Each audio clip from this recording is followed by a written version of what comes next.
یہ جلوس وغیرہ کے بارے میں بتا دیں، کیونکہ جلوس نے بھی جلوس کاٹ دیتا ہے. جلوس تو میرے بھائی اب سب نکال رہے ہیں. پہلے میلاد کے جلوس نکلتے تھے. میں تو پہلے جلوس کا نام آتے ہی نا مجھے دیوبندیوں پہ غصہ آتا ہے. یہ حضرت عمر کی شہادت کا جلوس نکالنا شروع کیا یکم محرم کو، حالانکہ یکم محرم ثابت ہی نہیں ہے. سب سے بڑی کتاب جو صحابہ کے جو ہے وہ لکھی گئی ہے اسود الغابہ، اور اس کی جو تفسیر جو لکھی گئی شرح الاصابہ ابن حجر اسقلانی نے لکھی، ابن اسیر کی اس کتاب کی 8000 صحابہ کے پوری بایوگرافی ہے. بتائیں اس میں یہاں یکم محرم لکھا ہوا ہے. تاریخ دمشق میں کوئی عجیب سا ایک قول ملتا ہے، ادروائز سب کے سب لوگ کہتے ہیں کہ ذوالحجہ کے آخری مہینے میں سیدنا عثمان کی بیعت ہو چکی تھی، اور وہ شہادت عمر کے بھی 3-4 دن کے بعد ہوئی تھی. ٹھیک ہے، تو یہ تو انہوں نے واقعہ کربلا کو ڈائلیوٹ کرنے کے لیے ایک پخ چھوڑ دی. یہ یکم محرم کی جو یہ شہادت ہے یہ 8 سے 100 سال گزرا. مجھے پہلے بتائیں نا کن کتابوں میں اور یہ جلوس نکلتے تھے یکم محرم کے اور یوم شہادت عمر منایا جاتا تھا. یہ اب شروع ہے، سپاہی صحابہ نے شروع کیا ہے.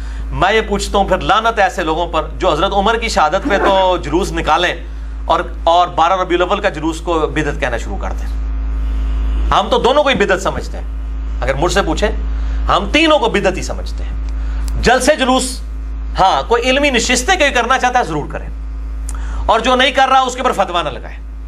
کرنا چاہتا ہے ضرور کریں، کوئی ایسا معاملہ نہیں ہے، کریں، لیکن اس کے اندر کوئی قرآن و سنت کی بات ہو رہی ہو اور اس کے ساتھ معاملات نہ ہو اس طرح کے کہ جس میں دین سے ہٹ کے کوئی چیز ہو. باقی یہ جو اہل تشیعوں میں بدعتیں ہیں، یہ جھولے نکالنا، ذوالجنا اور یہ جناب پنجا اور یہ ڈولیاں اور عجیب و غریب قسم کی خرافات جو آئی ہوئی ہیں، ماتم وغیرہ بھی ہے. جی ماتم، کوئلوں پر ماتم، نعوذ باللہ من ذالک.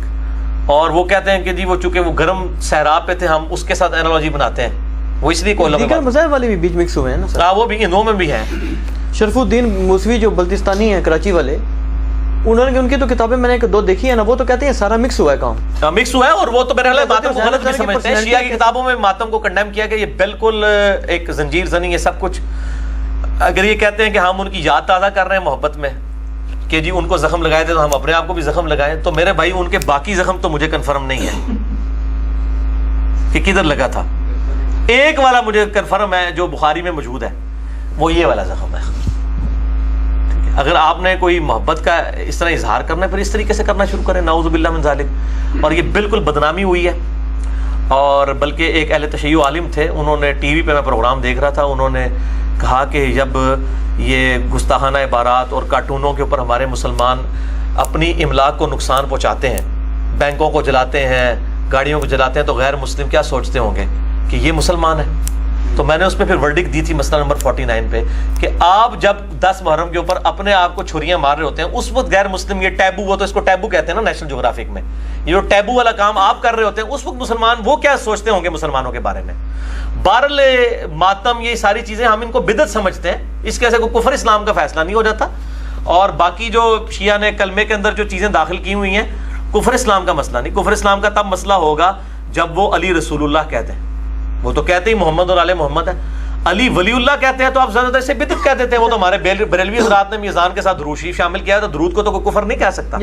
البتہ جن لوگوں نے کلمے میں تعریف کی ہے وہ ہم بتا دیتے ہیں، وہ آپ کے جو ہے نا وہ چچا زاد ہیں بریلوی اور دیوبندی. کسی نے اشرف علی رسول اللہ پڑھوایا، کسی نے چشتی رسول اللہ، تو شیعہ نے تو اس طرح کا کوئی کلمہ نہیں پڑھوایا ہوا.